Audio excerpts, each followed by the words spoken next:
Hi, I'm David. Let's look at this problem. We're given the rectangular equation y equals x cubed, and we're asked to find two different sets of parametric equations that are equivalent to this. Okay, first of all, there are infinitely many correct answers to this question. There are infinitely many different sets of parametric equations that could be equivalent to this. But let's just find two that kind of jump out. Well, when doing a parametric equation, I'm trying to pick a parameter that makes sense. I'm trying to pick a t that could make sense. So what if I just let x equal t?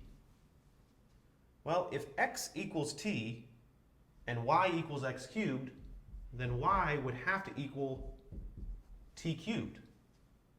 Well, there are two equations, x equals something in terms of t and y equals something in terms of t, and this is a fine set of parametric equations. So this is an easy one.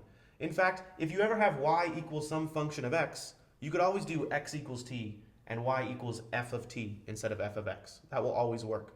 Let's just check to ourselves real fast that this really does simplify into y equals x cubed.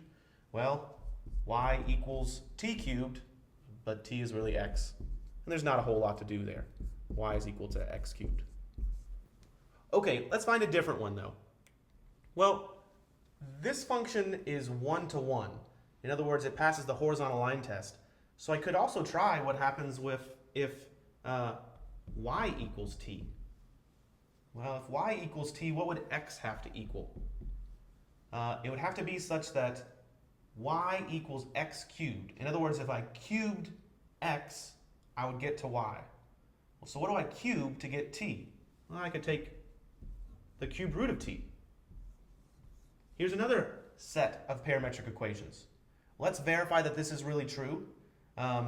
If I replace t with y, I'll have x equals the cubed root of y. Well, I could rewrite that by cubing both sides, and I could have x cubed equals y, and that's my original equation. So there are just two.